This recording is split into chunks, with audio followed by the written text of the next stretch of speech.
She was she was a wonderful person, and honestly, like, people say this about their moms, but I truly felt like she was my best friend.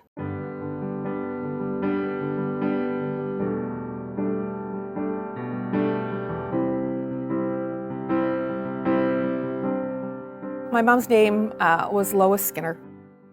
She was born in the 20s, so she was in some ways really proper. Like, she's the kind of person who she'd wear gloves, right? She had beautiful penmanship, and she'd write lovely thank you notes, and taught me to, you always do something like that. You write someone a personal note. So in some ways, she could be a little bit formal, just how she was raised, but she was full of fun. And the thing that I remember probably the most is that she was always up for an adventure. And she loved having adventures with me and my family. Because my dad passed away in his 70s, she had over 20 years with her girls and her grandchildren. We went on trips with her. We went to Boston and Washington and Disney. We went on the Disney cruise, and we just did phenomenal things with her.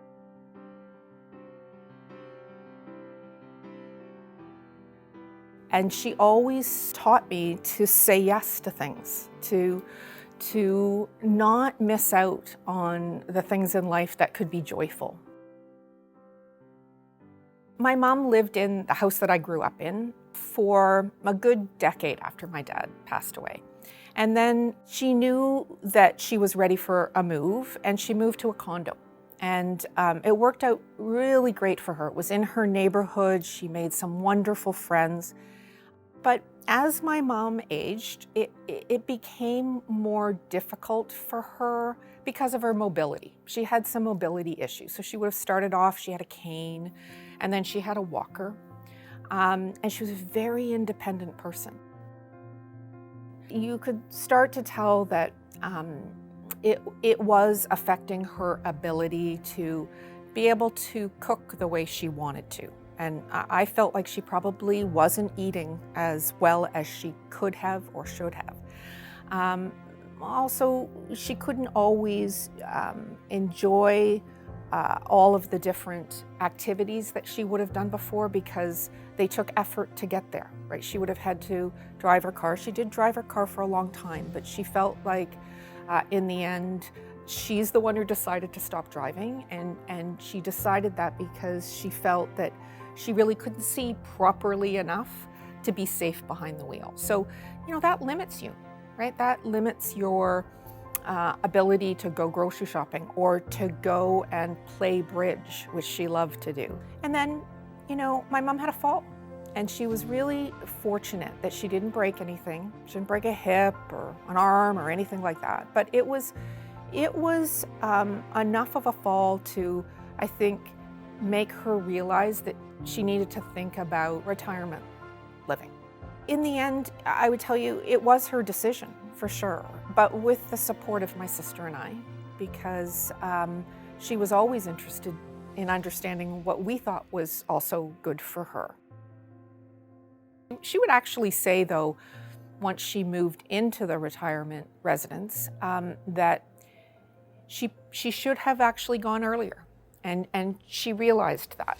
In the end, it's often a family decision, and I think, in my case, that was very true.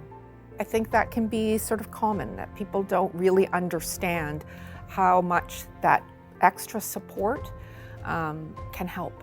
And I think, for sure, that was part of what my mom realized when she moved.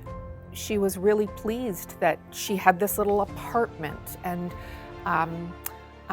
she could choose when she wanted to eat and who she wanted to eat with, and what activities interested her and which ones didn't. So she did still have a lot of independence. And I think even though maybe she understood because she was my mom, she was still, I would say, very pleasantly surprised to understand that she was going to have autonomy.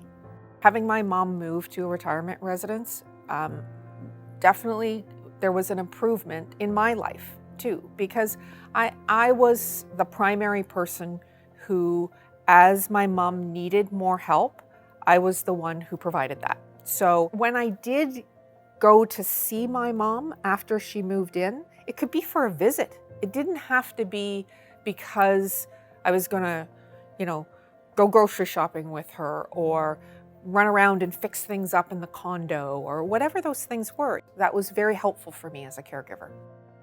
I would tell any adult child or someone who's thinking about going into retirement, regardless of whether this is the pandemic or life goes back to a sense of new normal, that you can never do things too early. Things can change in a hurry. Whether it's a crisis and then you're making a decision that maybe you haven't had enough time to think through all of the options, or if it's just the progression of someone's health deteriorating, those things can cause a strain. And so the more that you can do to talk about this ahead of time, even if you're not ready, and to look into what the options are and to truly understand what today's retirement living is. It's so many of the things that people have enjoyed in life are what we focus on in retirement living.